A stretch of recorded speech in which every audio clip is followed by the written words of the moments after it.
মতে ভালো আছি। আজকে যেই টপিক নিয়ে আমরা আলোচনা করার চেষ্টা করব, সেটি হলো কওমি মাদ্রাসা। বাংলাদেশের ইতিহাসে কওমি মাদ্রাসা। এটি নতুন কোনো প্রতিষ্ঠান নয়। এই কওমি মাদ্রাসার নাম এখন আর এমন কোনো মানুষ নেই যে জানে না বা কওমি মাদ্রাসার প্রোগ্রাম সম্পর্কে অবগত না।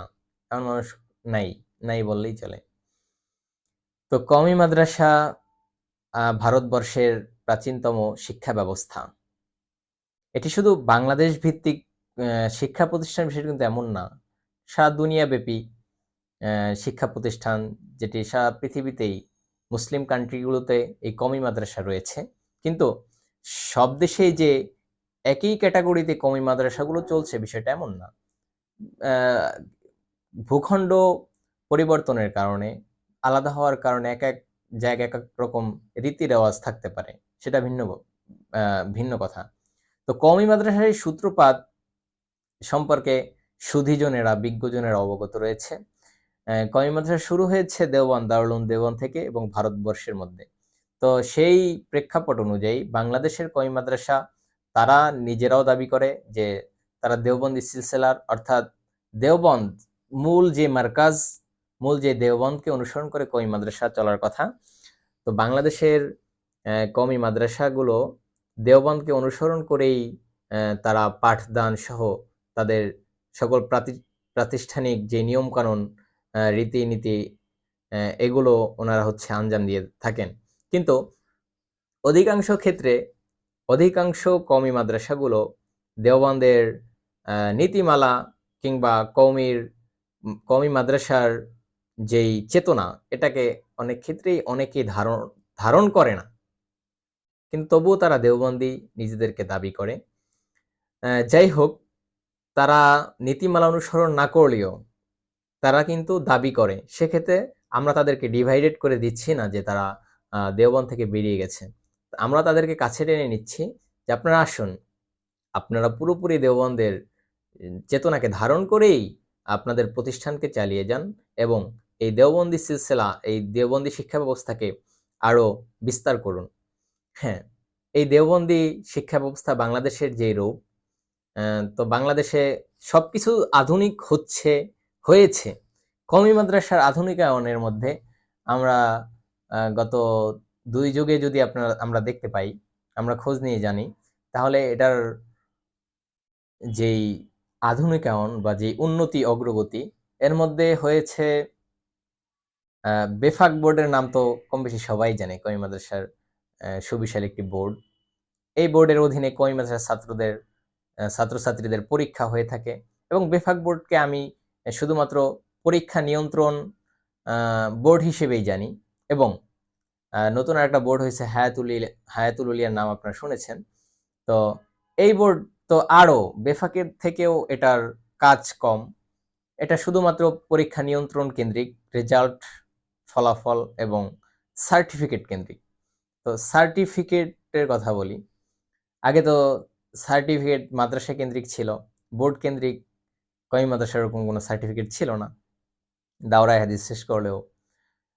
তো বিগত ফ্যাসিস্ট সরকার, হাসিনা সরকার এই কওমি মাদ্রাসার শিক্ষা বোর্ডকে, শিক্ষা ব্যবস্থাকে, যারা দাওরা হাদিস শেষ করবে, কওমি মাদ্রাসা একটি উচ্চতর জামাত, একাডেমিক শেষ জামাত যেটা দাওরায়ে হাদিস বা তাকমিল ফিল হাদিস। তো এই জামাতকে মাস্টার্স সম্মাননা দিয়েছে এবং যারা দাওরায়ে হাদিস তাকমিল শেষ করবে তাদের সার্টিফিকেটকে সরকারের স্বীকৃতি দেওয়া হয়েছে। অর্থাৎ এই স্বীকৃতিটা কেমন সেটা আপনাদেরকে আমি বলি। সেটা হলো, আগে যখন কোনো ছাত্র ভাই, কোনো আলেম তিনি তাকমিল শেষ করতেন, দাওরায়ে হাদিস শেষ করতেন, তাকে বাংলাদেশের নীতিমালা অনুযায়ী, বাংলাদেশের সংবিধান অনুযায়ী তাদেরকে অশিক্ষিত কিংবা বকলম, যেটাই বলেন, তাদেরকে সংবিধান অনুযায়ী অশিক্ষিতই গণ্য করা হতো। কিন্তু সরকারের এই স্বীকৃতি দেওয়ার পরে, সরকার সার্টিফিকেটকে স্বীকৃতি দেওয়ার পরে এটার মান দাঁড়িয়েছে তারা মাস্টার্স পাশ করেছে। কিন্তু দুঃখজনক হলেও সত্য, কথাগুলো বেড়ে যাচ্ছে, এজন্য আমি আন্তরিকভাবে দুঃখিত। মুখের জড়তা চলে আসছে। দুঃখজনক হলেও একথা সত্য যে অনেক ভাইয়েরা এমন আছেন, মাস্টার্স কিন্তু কোনো বাংলা শব্দ না। ঠিক আছে? তো এই মাস্টার্স সরকার যেহেতু স্বীকৃতি দিয়েছে, আমাদের অনেক ভাইয়েরা আছে যারা মাস্টার্স বানানো করতে পারে না, লিখতেও পারে না। এটা দুঃখজনক না? হ্যাঁ। কওমি মাদ্রাসা আধুনিকায়নের সাথে, সাথে প্রয়োজন ছিল যে মাস্টার্সের রূপ দেওয়া হয়েছে, সম্মাননা দেওয়া হয়েছে। তো মাস্টার্স পড়ুয়া একটা ছাত্র লিখতে পারে, বলতে পারে, সেই পদক্ষেপটা এই কওমি মাদ্রাসার আমাদের যারা আকাবির রয়েছেন, যারা নীতি নির্ধারক রয়েছেন, তাদের এটা উচিত ছিল এবং সামনেও খুব দ্রুততম সময়ের মধ্যে এটি সংস্কার করা জরুরি হয়ে পড়েছে। আমরা যতই একটা সময়ে দেওবন্দের ফতোয়া ছিল ইংরেজি পড়া হারাম, সেটা ওই সময়ের প্রেক্ষাপট অনুযায়ী ফতোয়া ছিল। সেই ফতোয়া যে এখনো বহাল আছে বিষয়টা কিন্তু এমন না। এখন ইন্টারন্যাশনাল ল্যাঙ্গুয়েজ ইংলিশ। আপনি ইংলিশ থেকে দূরে থাকলেন মানে আপনি রাষ্ট্র, সমাজ এবং আন্তর্জাতিক ইন্টারন্যাশনাল ভাবে আপনি পিছনে পড়ে গেলেন।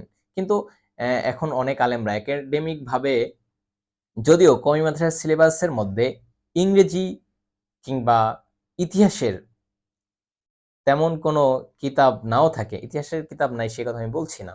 কিন্তু একাডেমিক ভাবে ইতিহাসের কিতাব অনেক কম, আরো সংযোজন করা প্রয়োজন।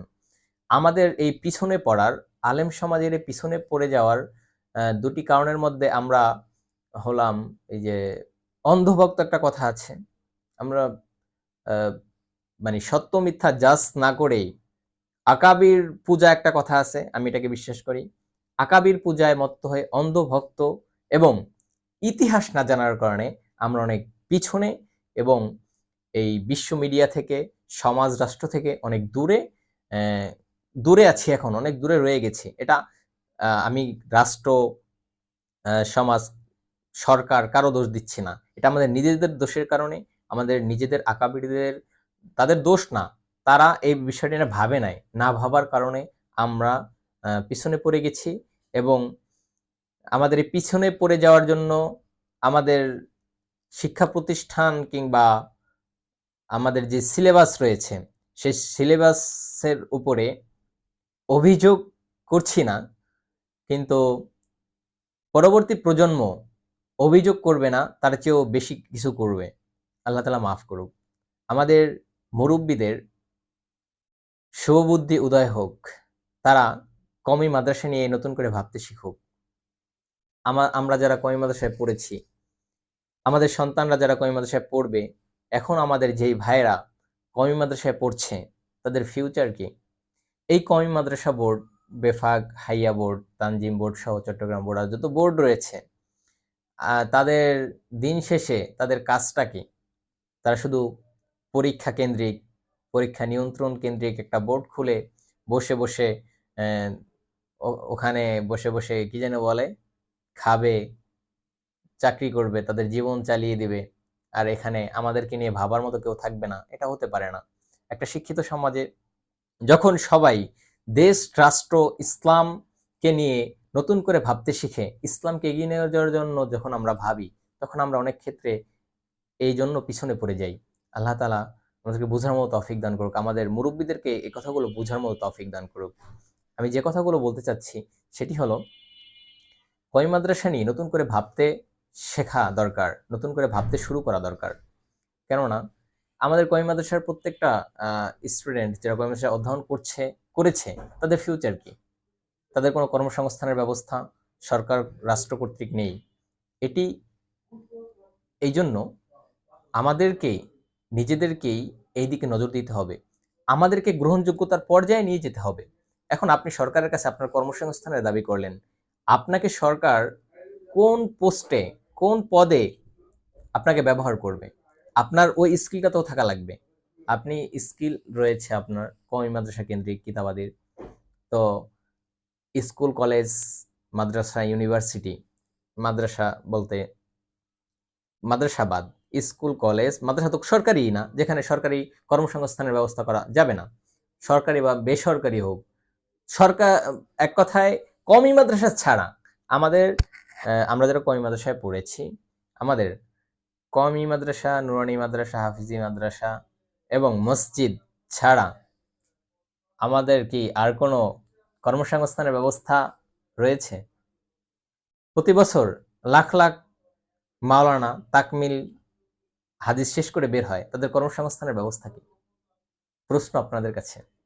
কিন্তু আমরা যদি আমাদেরকে প্রেজেন্ট করতে পারতাম, আমাদেরকে উপস্থাপন করতে পারতাম, নিজেদেরকে আমরা রাষ্ট্রের যে ক্যাটাগরি, যতগুলো ক্যাটাগরি রয়েছে কর্মসংস্থানের, সেই ক্যাটাগরির কোনো এক ক্যাটাগরি আমাদের বিষয়ে আমাদের মধ্যে থাকতো, কোনো একটা স্কিল আমাদের মধ্যে থাকতো, তাহলে আমরা এই বিষয়ে দাবি তুলতে পারতাম, বলতে পারতাম, এবং এটা বললে কার্যকর হওয়ার সম্ভাবনা থাকতো।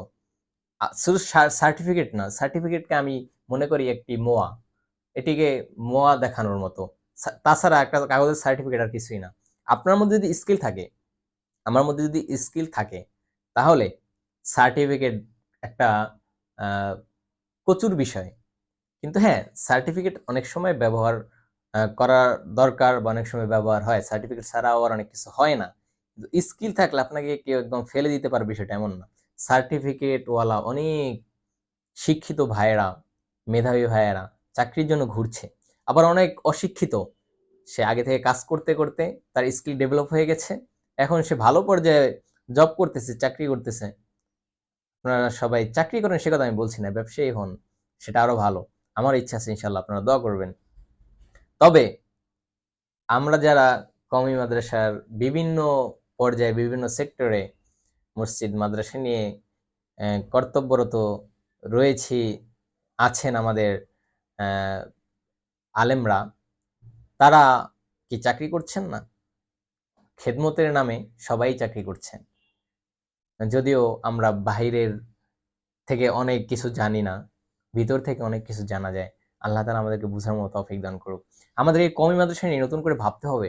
আমাদের তরুণ প্রজন্মকে যেভাবে ছাত্র তরুণ ছাত্র যুবকরা মিলে একটি রাষ্ট্রের সরকারের পতন ঘটিয়েছে, একটি রাষ্ট্রের সংস্কারের জন্য যারা নিজেরা আহ, এগিয়ে গিয়েছে, বিপ্লবী হয়েছে প্রয়োজনে, ঠিক সেম ভাবে আমি বলছি না আন্দোলন করার জন্য, আমি বলছি না যে একটি অসহযোগের আন্দোলনের ডাক দেন, বা আমিও সেই ডাক দিচ্ছি না।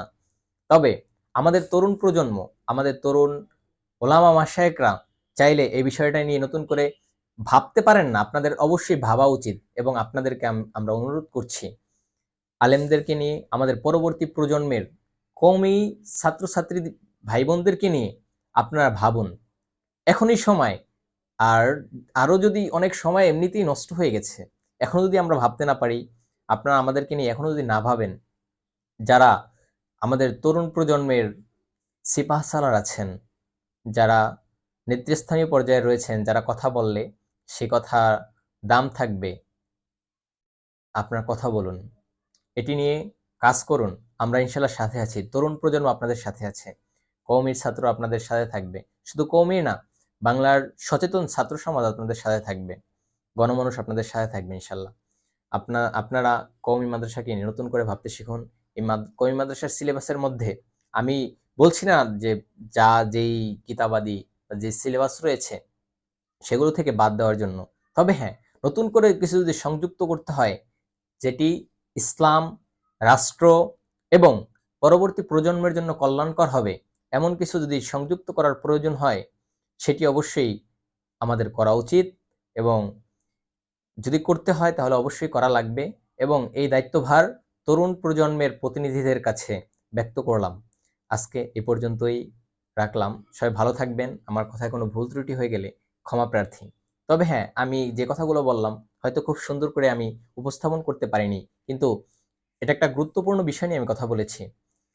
আল্লাহ তাআলা আমাদেরকে বুঝার মতো তৌফিক দান করুক। আমিন। আসসালামু আলাইকুম রহমতুল্লাহ।